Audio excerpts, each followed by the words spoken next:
Bonjour tout le monde et bienvenue en ce mardi 21 février. Imaginez-vous, c'est le lendemain de ma fête. Je viens d'avoir 65 ans, imaginez-vous. J'embarque sur le régime de la pension, imaginez-vous. Alors, je veux partager cette joie avec vous et partager surtout la parole de Dieu, pour qu'on puisse la goûter, la savourer. Et à la veille du carême, parce que demain, mercredi, c'est le mercredi des Cendres, dont on rentre en carême. Et aujourd'hui, c'est Saint Marc encore qui nous parle dans cet évangile. On va se disposer à accueillir cette parole par notre Père, si vous voulez, tout simplement pour faire de la place au bon Dieu en nous, que notre cœur soit libre pour laisser agir l'Esprit Saint dans ce qu'il a à nous révéler aujourd'hui pour chacun et chacune d'entre nous. Au nom du Père, du Fils et du Saint-Esprit. Amen. Notre Père qui es aux cieux, que ton nom soit sanctifié, que ton règne vienne, que ta volonté soit faite sur la terre comme au ciel. Donne-nous aujourd'hui notre pain de ce jour. Pardonne-nous nos offenses comme nous pardonnons aussi à ceux qui nous ont offensés. Et ne nous laisse pas entrer en tentation, mais délivre-nous du mal. Amen. Au nom du Père, du Fils et du Saint-Esprit. Amen. Le Seigneur soit avec vous. Évangile de Jésus-Christ selon saint Marc. Tu es parole de vie, tu es la source d'amour, oh Jésus-Christ, mon bon pasteur. Alléluia, alléluia, alléluia, alléluia. Gloire à toi, ô Seigneur. En ce temps-là, Jésus traversait la Galilée avec ses disciples, et il ne voulait pas qu'on le sache, car il enseignait ses disciples en leur disant: « Le Fils de l'homme est arrivé, est livré aux mains des hommes. Ils le tueront, et 3 jours après sa mort, il ressuscitera. » Mais les disciples ne comprenaient pas ces paroles. Ils avaient peur de l'interroger. Ils arrivèrent à Capharnaüm, et une fois à la maison, Jésus leur demanda: « De quoi discutiez-vous en chemin? » Ils se taisaient, car en chemin, ils avaient discuté entre eux pour savoir qui était le plus grand.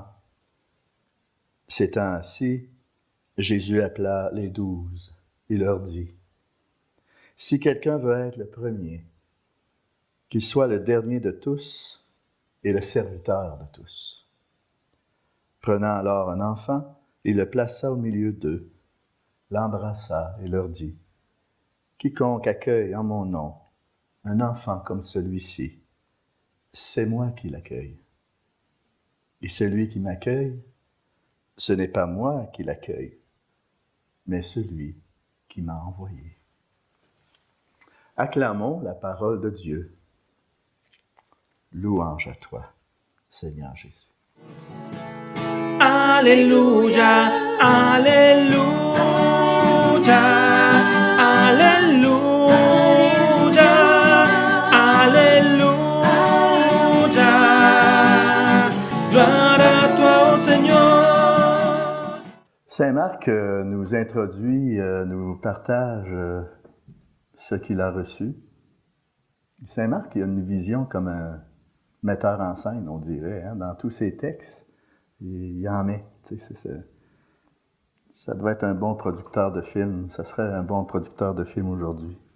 On voit Jésus, un homme qui a une réputation de plus en plus grande, puis il est poursuivi constamment par des foules. Il se promène d'un village à l'autre, il annonce le royaume de Dieu.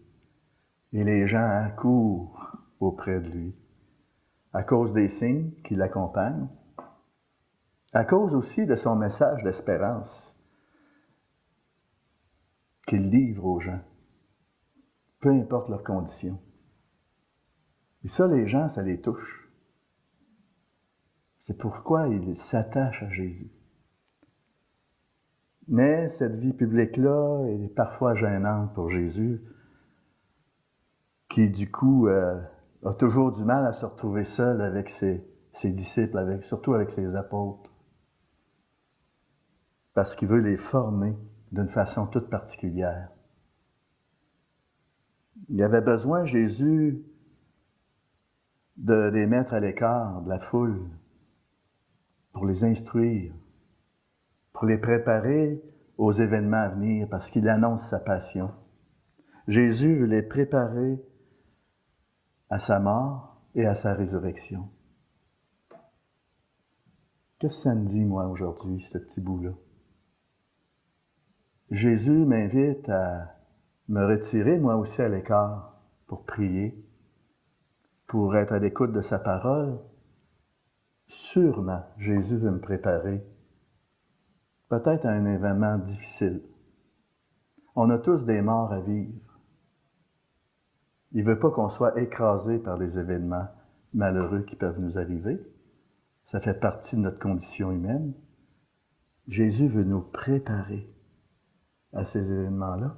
Il veut aussi nous préparer à la vie et à la vie en abondance au fil de mes jours. C'est pourquoi à chaque jour, j'ai besoin d'être à l'écart, parce que Jésus veut me former. Jésus, il veut me préparer. Ce message-là est important pour nous. Il veut parler au fond de ton cœur. Mais est-ce que je l'entends, Jésus, me parler dans le fond de mon cœur? Est-ce que je ressens cette intimité avec lui? Même si ce n'est pas dans le senti, mais ce mouvement de confiance que j'ai envers lui, est-ce que je le manifeste à travers ça? Est-ce que je l'entends, Jésus? Est-ce que je prends le temps de m'éloigner de toute cette agitation du monde, de toute l'agitation qui habite mon quotidien? J'ai besoin d'être à l'écart aussi pour me laisser former par lui. Si nous ne l'entendons pas, il ne pourra pas nous former comme lui le désire. Alors donc, qui est très important si nous voulons vivre vraiment en disciples du Christ, de se mettre à l'écart de nos agitations, de trouver des moments de calme, des endroits où on ne sera pas dérangé pour nous mettre à l'école et à l'écoute de Jésus. Un autre aspect du texte que je voudrais vous partager, qui est très, très important, c'est surtout la notion de service et d'humilité dans le service. Nous connaissons tous ce passage où Jésus dit se faire serviteur des autres. Hein? C'est un principe à lequel nous sommes tous d'accord. Hein? Je suis appelé à servir, ça passe bien. Mais sur le terrain, bien souvent, le service que je veux rendre se transforme en pouvoir. C'est quand même étonnant. Pourquoi? Simplement parce que moi, le premier, hein, il faut que je travaille là-dessus. Quand on est en service, on veut être reconnu.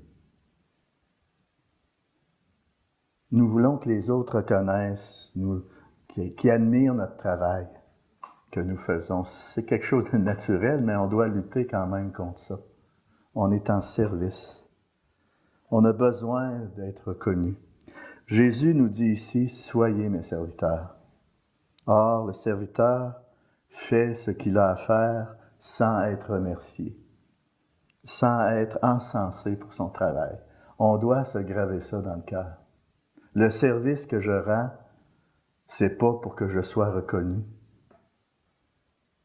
C'est pour accomplir ce que le bon Dieu me demande à travers mes frères et mes sœurs dans le besoin, dans ma communauté, où ce qu'on travaille ensemble pour accomplir l'œuvre de Dieu.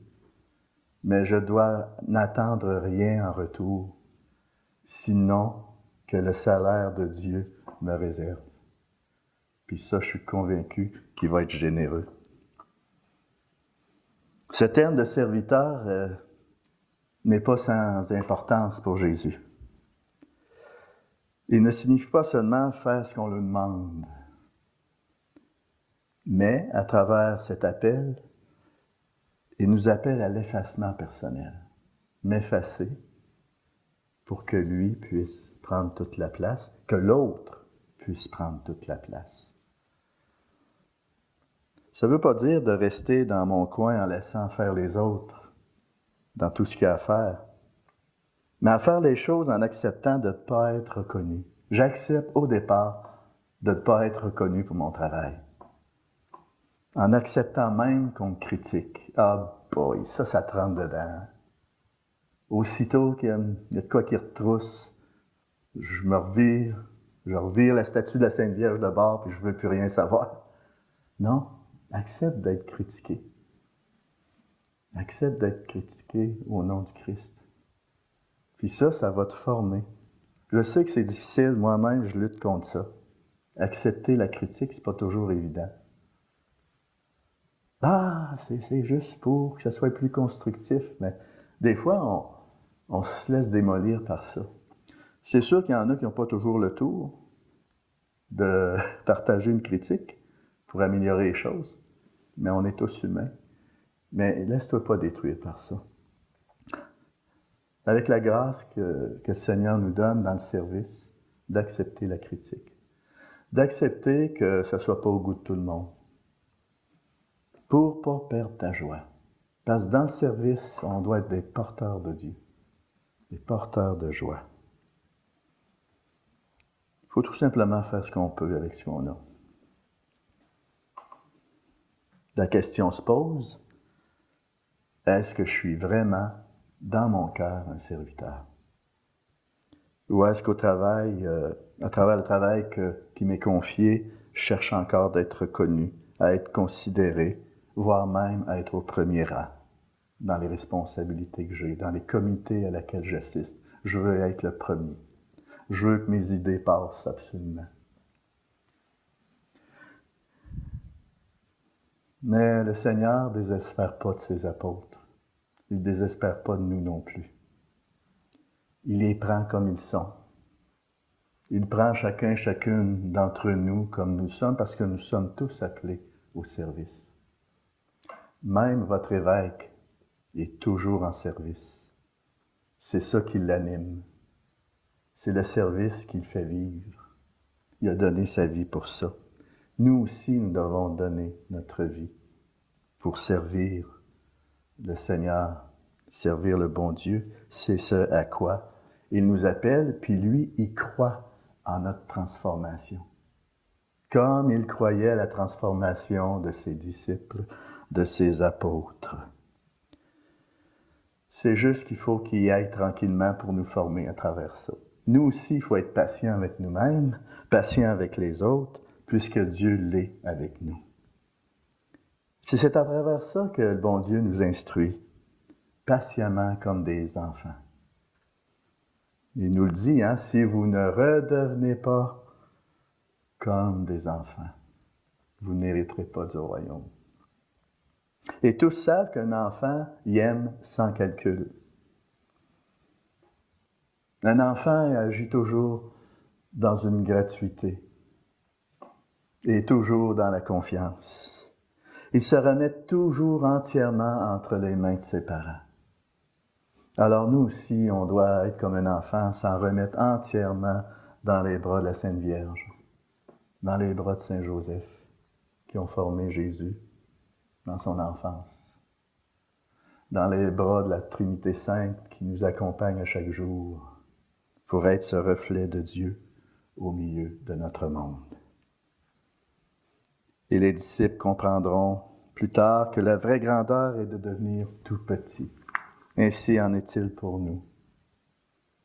De vraiment avoir cette attitude, cette petitesse, que Dieu peut tout. Je suis tellement petit. Seigneur, tu es tellement grand. Et rien ne va empêcher ton œuvre. Même si j'ai des barrières dans tout ce que j'accomplis, ton œuvre va s'accomplir. Nous sommes serviteurs de ce Dieu-là et c'est très beau. Je termine sur ce passage de Saint Jean au chapitre 13. Je le lis textuellement, c'est tellement beau et on termine là-dessus.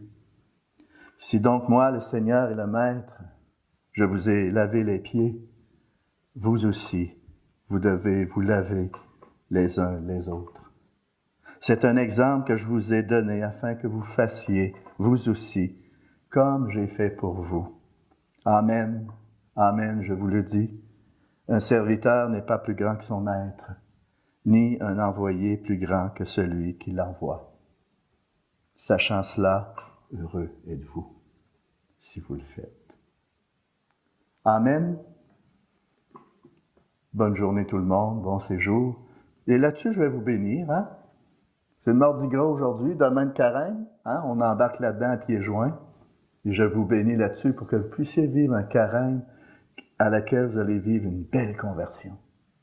Où ce que ce germe de Dieu en vous puisse éclore et devenir une image de lui-même, une imitation de lui-même. Là-dessus, je vous bénis, au nom du Père, du Fils et du Saint-Esprit. Amen. Demeurez dans la paix du Christ. Nous rendons grâce à Dieu.